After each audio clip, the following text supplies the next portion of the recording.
So Joe Biden came out with some executive actions uh, related to gun control today, and he had a press conference earlier. So let's take a look and see what he said. But no amendment to the Constitution is absolute. Okay, so no amendment to the Constitution is absolute. Is that what he said? Okay, that's funny because why don't we take a look at the 13th Amendment? What does that one say? That one abolishes slavery, right? So, according to Joe's logic, since no amendment is absolute, there needs to be a reasonable amount of slavery that is still allowed today. Is that what Joe's saying? Because sure sounds like it. Let's continue. You can't yell fire in a crowded movie theater. We call it freedom of speech. From the very So about not yelling fire in a crowded theater, you could yell fire in a crowded theater, but if there is no fire and there's a panic and someone's injured, you can be held liable for the injury that you cause. But the important thing to note is that they don't gag you before you enter the theater. You just have to face the consequences afterwards. So likewise, yeah, there are already restrictions on the Second Amendment, being you can't go around killing people with their guns for no reason. So yeah, you can't yell fire in a crowded theater and you can't go around killing people with your guns. But that doesn't mean that they gag you before you enter the theater, and that doesn't mean they need to take away your guns or prevent you from getting guns. Moving on. very beginning, you couldn't own any weapon you wanted to own. From the very beginning that the Second Amendment existed, certain people weren't allowed to have weapons. You see, it's interesting that Joe says certain people were not allowed to have weapons. And if you notice, what he fails to tell you is who those people actually were. Why do you think he neglected to tell you that? It's because gun control is rooted in racism. Some of the very first gun control laws were put in place to prevent slaves from becoming free. And President Biden is betting on the fact that you overlook how racist gun control actually is. And today I'm announcing several initial steps my administration is taking to curb this epidemic of gun violence. Much more need be done, but the first, want to rein in the proliferation of so-called ghost guns. Okay. These are guns that are Ghost guns, see, right now, that is a very slanderous term. And quite frankly, I'm offended. The PC term for ghost guns is actually undocumented firearms. So hopefully I'll write to Joe and let him know how to get woke on this. homemade, built from a kit, and include directions on how to finish the firearm. You can go buy the kit. They have no serial numbers, so when they show up at a crime scene, they can't be traced. You know what else doesn't have a serial number on it? A regular gun with the serial number filed off, as many criminals do. So when Joe says this is about aiding criminal investigations, I don't really buy that, because there's literally no difference between an undocumented firearm and a regular firearm with the serial number filed off. But the real difference it makes to him is that they can track regular gun sales. But with undocumented firearms, there's no paper trail, so the government doesn't know about it. And if the government doesn't know about it, they can't come and confiscate it eventually. It's got nothing to do with criminal investigations. And the buyers aren't required to pass a background check to buy the kit, to make the gun. You know, I want to treat it as firearms under the Gun Control Act, which is going to require that the seller and manufacturers make the key parts with serial numbers and run background checks on the buyers when they walk in to buy that package. Okay, so let's find out exactly what Joe means. So a firearm is basically a receiver that has a serial number on it. Now, when does an actual piece of metal become a firearm?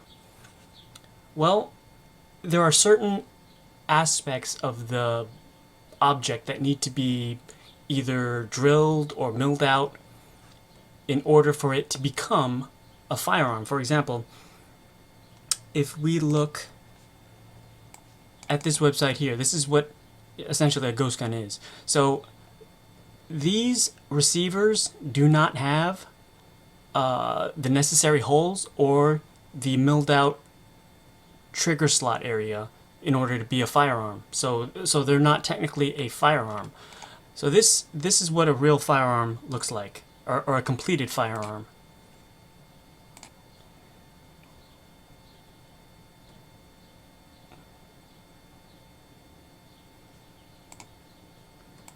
So as you can see, it's got the holes here as well as this big opening right here. Now, this one is lacking the holes as well as the fire control pocket. So it's not a firearm, not yet. It's not. It's still just a piece of metal. So if you're gonna say that this is a firearm and this needs to be serialized, this needs to be background checked, when would it become a firearm? So in other words, if I were to fill in this pocket right here, would that not be a firearm? Because what it all boils down to is this. This is a block of aluminum. It's a billet of aluminum. Okay, it's what they call a 0% AR-15. So all it is just a block of aluminum before the milling and carving begins. So are we going to get to the point where a block of aluminum is considered a firearm? Because, I mean, this is a very slippery slope. The third change, we want to treat pistols modified with stabilizing braces with the seriousness they deserve. That these modifications to firearms that make them more lethal should be subject to the National Firearms Act. The National Firearms Act requires that a potential owner pay $200 fee and submit their name and other identifying information to the Justice Department, just as they would if they went out and purchased a silencer for a gun. So Joe Biden wants to make pistols with stabilizing braces considered to be part of the NFA. Well, so a lot of people are saying that, Joe Biden's not coming for your guns. Well, this particular idea is why he may very well be coming for our guns. You see, in many states like California, you can't get NFA items. So simply reclassifying pistols with stabilizing braces as an NFA item would essentially outlaw that object.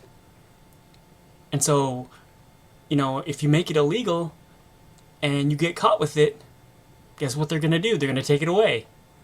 So yeah, this executive action could very well be taking guns away from Americans. We should also ban assault weapons and high-capacity magazines in this country. And so if he wants to ban them, how is that not taking them away from the people? I mean, we're not going to take it away from you. We're just going to ban it. So if you get caught with it, we're going to take it away from you. But we're not going to take it away from you. How does that make any sense? There's no reason someone needs a weapon of war with 100 rounds, 100 bullets that can be fired from that weapon. Nobody needs that. So if nobody needs it, I'm wondering if Joe Biden is willing to get rid of the exemption that law enforcement has and military has from these laws. Because, I keep hearing these weapons referred to as weapons of war. And, during the riots, when police wouldn't be anywhere around to protect you, that's exactly what it is. It's war. And you're going to want to have all the firepower you need. And we should also eliminate gun manufacturers from the immunity they receive from the Congress. You realize, again, the people here, because they're so knowledgeable on here in the Rose Garden. Okay, so the people there are probably a bunch of anti-gunners, And believe me, they're anything but knowledgeable when it comes to guns. But what most people don't realize, the only industry in America, a billion-dollar industry, that can't be sued, has exempt from being sued, are gun manufacturers. Okay, so this right here is an absolute lie. Okay? What he is referring to, what Joe Biden is referring to, is the Protection of Lawful Commerce in Arms Act. Okay, so what this did was it exempts firearms manufacturers from being held liable when crimes have been committed with their products. Okay, I mean, why should a company be liable if it's abused by somebody who bought it? That would be like suing car manufacturers for drunk drivers. It says here, however, both manufacturers and dealers can still be held liable for damages resulting from defective products, breach of contract, criminal misconduct, and other actions for which they are directly responsible. In the same manner that any U.S.-based manufacturer of consumer products is held responsible. So there's really no difference between the firearms industry and any other consumer industry. But what Joe's trying to say is that they're being protected by Congress from any kind of lawsuit, which is absolutely false. You see, what Joe Biden is trying to do is he's trying to disarm the American people. Now, this sadly isn't conspiracy theory. Okay, I know this for a fact because I live in a state that is overwhelmingly run by politicians just like him. Most of the ideas that are discussed about gun control at the national level, they have no effect on me because here in the state of California, we already have those ideas implemented, which is how I know that they won't stop if they get those laws implemented. Because despite the thousands of draconian gun laws that California already has, our leaders are still pushing for more. I do find it interesting that Joe Biden chose to announce his gun control plans on Holocaust Remembrance Day. Something to think about.